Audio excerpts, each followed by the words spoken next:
For many years, climate change, poverty, war, and oppression have slowly been ruining the world. However, what finally brings humanity down is a mysterious attack on all major cities that destroys the power grids. As darkness takes over, humans begin to die in great numbers. Scientists call this event the break. At first, men go out to fight and give it their all, no matter how badly they bleed. Unfortunately, they lose, so now the women have to pick up the sword and keep on fighting. In the middle of the night, Mary guides a group of soldiers to launch an attack. Flares illuminate the area and a screeching sound can be heard in the distance. Everyone gets into position as they let out a battle cry. Suddenly, some huge terrifying monsters known as breakers appear and the team charges ahead to fight for their lives. 15 years after the first breaker attack, Mary's husband John is teaching their daughter Willa about the break. It turns out that the breakers have always been on Earth, hiding behind something called the Stitch. When humanity melted the ice and destroyed the forests, the Stitch opened up and all the breakers came out. Willa is tired of studying the boring details and keeps interrupting John until he tells her the story of Kodiak, a warrior who took out 100 breakers with just one swipe of his axe. Mary tells Willa stories too, mainly describing the beautiful flowers and animals that Willa never got to see. Later, their building starts shaking and military trucks arrive to announce it's time to evacuate. Meanwhile, Mary and John are celebrating Willa's birthday. She gets a nice cake and 2 presents, a hat that her mother knitted, and a dog plushie made by a neighbor who donates his proceeds to veterans. They're suddenly interrupted by a soldier pounding on their door, saying it's time to go. While Willa packs up her things, John tries to do the same, but his old injuries make it hard for him to move. Mary helps him and they discuss the situation. Some time ago, Mary and her team closed up the Stitch, yet the breakers keep coming. Mary theorizes that closing a Stitch just makes another one open. They check on each other's scars and exchange loving words before kissing while Willa watches them in tears. When the power goes out, Willa runs to hug her parents in fear. Afterward, Mary joins her fellow soldiers while John and Willa have to ride with the civilians. A soldier sees John's scars and is worried that he may have been infected during the war, but he promises that if he ever shows even one small symptom, he'll self-delete. Nearby, the breakers are already attacking and causing many explosions. During the trip, the soldiers tell the civilians how awful the breakers' infection is and how it transforms the human body. This is why infected people are known as hybrids. A horrified Willa changes the subject to the legend of Kodiak, and each person has heard different details about the story. Some think he killed 300 breakers, others believe he had a pet bear helping him. Willa wonders what version is true and Jonna assures her that what matters is the message. Then she falls asleep. Moments later, Willa is woken up by the sound of gunshots and screaming. John tells her to stay silent and all the civilians can only look at each other in horror as they hear the soldiers fighting and the monsters roaring. The woman guarding them tells them to stay in the trunk and jumps out to join the battle. Soon a breaker approaches the truck and everyone thinks it's over for them, but the creature keeps moving without checking the vehicle. Suddenly a huge claw pierces the truck and stabs a woman before pulling her out. The group immediately leaves the truck to look for a safer hiding spot. John and Willa are blocked by a breaker, so a soldier cuts into open fire.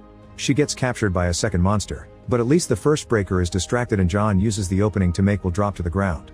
They crawl under a truck and keep hearing the death and destruction happening around them.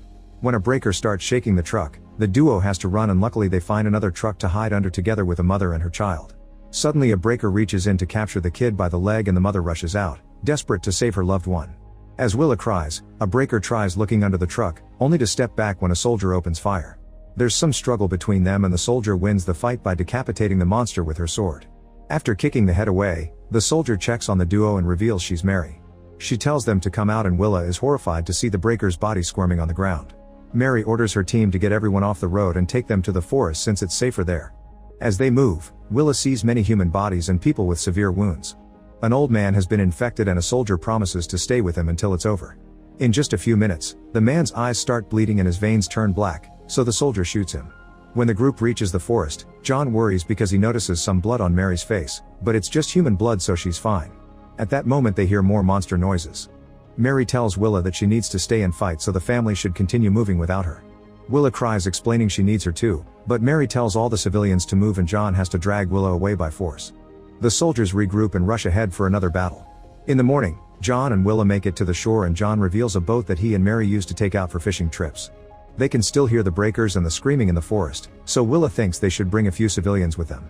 However, John refuses, claiming that the boat is too small. At that moment a man named Kevin approaches them and asks if the boat is theirs. John says it isn't and that they're just looking for food. Kevin then pulls out a gun and calls John out for his lie, asking him to save him too. John explains that the boat has no gas and he needs to retrieve it from a car, so Kevin agrees to take him there.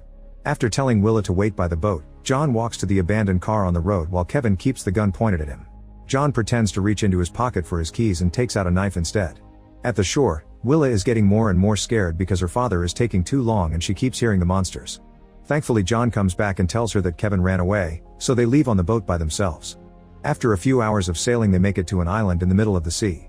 A year later, the duo is still living on the island. Willa sits on top of a hill and watches the explosions caused by battles on the mainland. When she sees a bird fly by, she carefully climbs down the cliff and takes some eggs from a nest, making sure to leave at least one behind. Afterward she goes home, where John is chopping wood. He worries when he hears there were no animals in the traps because Willa needs protein. She shows him the eggs and he scolds her for taking unnecessary risks. Willa wants to prove she's as tough as he is and says she should be allowed to chop wood too. In fact, she thinks she can handle an axe as well as Kodiak. An amused John dares her to show him the result of all her training, so Willa attacks him with her wooden sword.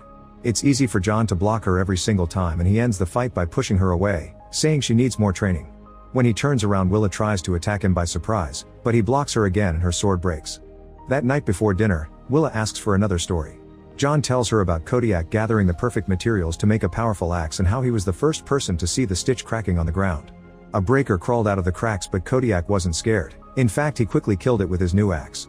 Thanks to Kodiak's experience, humanity learned how to kill these monsters.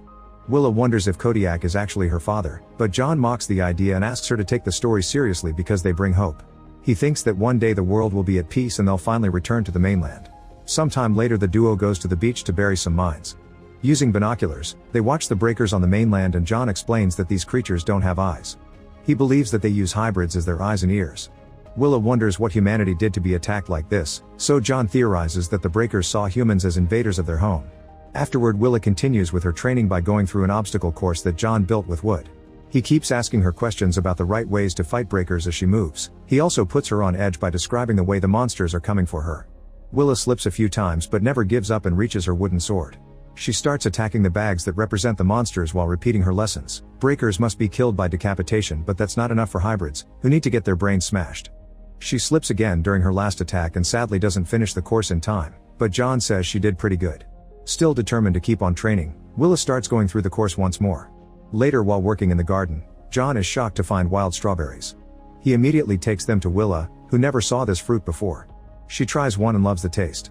John tells her about his and Mary's wedding cake, which had strawberries and cream. One morning, Willa is filling her bottles at a waterfall when she suddenly sees a person on the beach. She's about to grab her sword, only to notice it's a young girl. Willa yells to get her attention and the girl begins running toward her. At that moment Willa remembers the mines and runs ahead to stop the girl right before she steps on the trap. They're both terrified but they carefully move away and the crying girl hugs Willa in relief. Afterward Willa takes the girl to a secret cave where she keeps some stuff for when she needs to be away from her dad for a while. She shares the water with her and learns her name is Rosie. When Willa notices that her forehead is bleeding, Rosie explains that she hit her head on the boat. She and her family were sailing to her grandmother's house on the coast, but the breakers attacked them and only Rosie survived. Willa shares some food too and says she must leave, but a terrified Rosie convinces her to stay a little longer. While walking through the woods, Willa hears a noise behind her and is shocked to find her mother. Mary hugs her tightly before she drags her away, saying that they must leave John for now and Willa must join the fight. Suddenly Mary's eyes start bleeding and Willa screams, only to wake up in the cave. Rosie is still asleep, so Willa leaves her the plushie and runs back to her house. When Willa bursts in, John pulls out a gun thinking he's being attacked. He quickly puts it away when he sees Willa and expresses how worried he was since she's been gone all day. Willa apologizes but doesn't tell him about Rosie. She realizes that the gun is Kevin's and John explains he had no choice but to leave him behind. When she asks if all men are bad, John says that they aren't. Women can become hybrids too, it's just less likely. Then Willa asks her father if he would kill a normal person, and John admits he would if they threatened Willa or Mary in any way. That night, Willa waits until John is asleep to steal some food and take it to Rosie, who asks lots of questions. Willa explains she doesn't live in the cave, but she also pretends she's alone on the island. Then she shows Rosie a book about how the world looked before the war and there are some animals that the girls don't recognize. Rosie cries because she misses her family and Willa mentions Kodiak to distract her. However, Rosie thinks Kodiak is dead, otherwise he would be out there winning battles. Willa points out that heroes need help too and starts telling her a story of Kodiak gathering a team to win a vicious fight. When one of the soldiers started to transform into a terrifying monster, the team learned about hybrids. Bullets did nothing, so Kodiak killed it with his axe. Thanks to him, humans now know that hybrids must get their brains smashed. Willa truly believes that Kodiak is out there fighting and one day humans will win the war. It's time for her to leave, so she tells Rosie to wait here and gives her the birthday hat. The next day the training continues. Willa makes it through the course without problems and spars with John, who pretends to be a hybrid enemy. They run around and Willa hides behind a tree, hoping to take him by surprise. Suddenly John stops talking and Willa hears a weird noise. She peeks out to discover that John has collapsed. She rushes to his side and gives him some water to wake him up. Afterward she helps him walk home and Willa finally realizes that John hasn't been eating so she could eat. He insists they must ration the food until Mary comes for them, but Willa feels trapped and wants to help the other women fight instead of doing nothing. John snaps, reminding her that he fought for 5 years and Mary is still out there, so they can't call that nothing. To prove that he trusts his daughter, John gives Willa his old sword. The following day Willa pretends she's going out to check the traps but she actually returns to the cave. Rosie is nowhere to be found and Willa's things have been destroyed. Suddenly someone moves in the dark and Willa follows the figure until she confirms it's Rosie, who has transformed into a terrifying hybrid. This hybrid begins chasing a screaming Willa, who slips on the water and falls. Now the hybrid can jump on her but when it's about to kill her, John shows up and opens fire. The bullets do no damage so John grabs his sword and starts fighting the monster. After some struggle, he manages to stab the hybrid's head to kill it. Willa runs to reunite with her father and has a breakdown, so John comforts her quickly and announces they must leave because the hybrid must have already sent a signal to the breakers. The duo gathers their things and starts making their way to the other side of the island where they hid the boat. They stop in the forest to rest for a few minutes and Willa asks for a story from before the war. John tells her that back then there were already rumors of some villages being attacked, but nobody cared. People in the city were happy and John and Mary were enjoying their new marriage, especially when Mary got pregnant. At that moment they hear some explosions in the distance, meaning the breakers have arrived. The duo runs as fast as they can but they must slow down when they reach a fissure on the ground. Willa carefully walks on a tree to reach the other side but when John is about to follow her, Rosie's brother appears as a hybrid and attacks him. John tells Willa to stay back, however she crosses the fissure again and pulls the hybrid away from her father. Then she uses the sword to decapitate the creature, yet the body keeps on moving and attacks again.